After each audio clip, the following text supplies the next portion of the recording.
বুদ্ধ এই মানসিক ব্যাধিগুলো নিরাময়ের জন্য 4টি আশ্চর্য গুণের কথা বলেছিলেন, যাকে বলা হয় ব্রহ্মবিহার বা উৎকৃষ্ট বসবাস। অর্থাৎ এই 4টি গুণের মধ্যে বাস করতে পারলেই মানুষের মন স্বর্গের মতো শান্ত ও আনন্দময় হয়ে উঠবে। আমাদের আজকের পৃথিবী আগের চেয়ে অনেক বেশি কানেক্টেড, কিন্তু মানুষের হৃদয়ের দূরত্ব বোধ হয় আগের চেয়ে অনেক বেশি বেড়ে গেছে। ঘৃণা, হিংসা, একাকিত্ব আর অবসাদ যেন আধুনিক জীবনের অবিচ্ছেদ্য অংশ হয়ে দাঁড়িয়েছে। বুদ্ধ এই মানসিক ব্যাধিগুলো নিরাময়ের জন্য 4টি আশ্চর্য গুণের কথা বলেছিলেন, যাকে বলা হয় ব্রহ্মবিহার বা উৎকৃষ্ট বসবাস। অর্থাৎ এই 4টি গুণের মধ্যে বাস করতে পারলেই মানুষের মন স্বর্গের মতো শান্ত ও আনন্দময় হয়ে উঠবে। এই 4টি গুণ হলো মৈত্রী, করুণা, মুদিতা এবং উপেক্ষা। বুদ্ধের দৃষ্টিতে কেবল নিজের শান্তি খুঁজলেই শান্তি পাওয়া যায় না। শান্তি মেলে যখন আমরা আমাদের হৃদয়ের দরজা সবার জন্য খুলে দেই। প্রথম গুণটি হলো মৈত্রী। মৈত্রী মানে কেবল বন্ধুত্ব নয়, এটি হলো বিশ্বের সমস্ত প্রাণীর প্রতি এক নিঃস্বার্থ শুভকামনা। বুদ্ধ বলছেন, মা যেমন তার একমাত্র সন্তানকে নিজের জীবন দিয়ে রক্ষা করেন, তেমনি আপনিও আপনার মনকে এমনভাবে গড়ে তুলুন যাতে শত্রু মিত্র নির্বিশেষে সবার জন্য মঙ্গল ইচ্ছা জাগ্রত হয়। বর্তমান পৃথিবীতে আমরা যখন ছোটখাটো কারণে অন্যের অমঙ্গল কামনা করি, তখন আমাদের নিজেদের রক্তচাপ বাড়ে, নিজের স্নায়ু উত্তেজিত হয়। মৈত্রীর চর্চা হলো নিজের মনকে সেই উত্তাপ থেকে বাঁচানোর একটি বর্ম।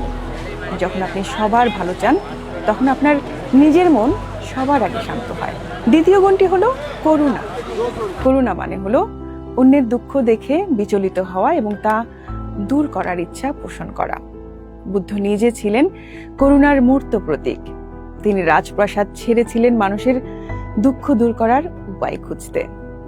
করুণা আমাদেরকে শেখায় অন্যের জুতোর ভেতরে পা দিয়ে জগৎকে দেখতে। আমরা যখন কারো ভুল দেখি, তখন আমরা তাকে বিচার করি, কিন্তু করুণা আমাদের শেখায় বিচার না করে তার কষ্টের কারণটা বুঝতে। বুদ্ধের মতে একজন রাগী মানুষ আসলে একজন অসুস্থ মানুষ, তার করুণা প্রয়োজন।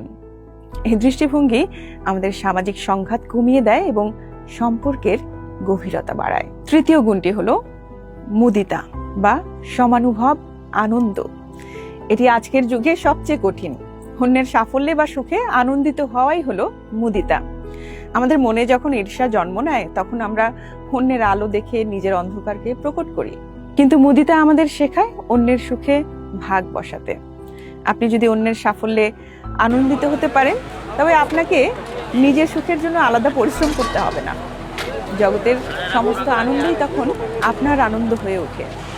আর চতুর্থ গুণটি হলো উপেক্ষা বা ভারসাম্য। এর মানে অবহেলা, বরং জীবনের জোয়ার ভাটায় নিজের মনকে স্থির রাখা। নিন্দা বা প্রশংসা, জয় বা পরাজয়, কোনো কিছুতেই যেন আমাদের মানসিক ভারসাম্য নষ্ট না হয়, সেই অটল অবস্থাই হলো উপেক্ষা। বুদ্ধের এই ব্রহ্মবিহার দর্শন কেবল সন্ন্যাসীদের জন্য নয়। আপনি যখন বাসে ভিড়ের মধ্যে বিরক্ত হচ্ছেন, তখন মৈত্রী চর্চা করুন। যখন দেখছেন কেউ অন্যায় করছে, তখন তার প্রতি করুণা দেখান যে সে অবুঝ। যখন আপনার বন্ধু সাফল্য পাচ্ছে, তখন মুদিতা নিয়ে তার পাশে দাঁড়ান। আর যখন জীবন আপনার নিয়ন্ত্রণের বাইরে চলে যাচ্ছে, তখন উপেক্ষা বা স্থিরতাকে সঙ্গী করুন। এই 4টি গুণ যখন আমাদের অভ্যাসে পরিণত হয়, তখন পৃথিবীটা আর রণক্ষেত্র মনে হয় না, বরং মনে হয় এক বিশাল পরিবার। বুদ্ধের এই 4 ওষুধই পারে আজকের এই বিষাক্ত পৃথিবীর ক্ষতগুলো উপশম করতে এবং মানুষকে প্রকৃত মানুষের মর্যাদা দিতে।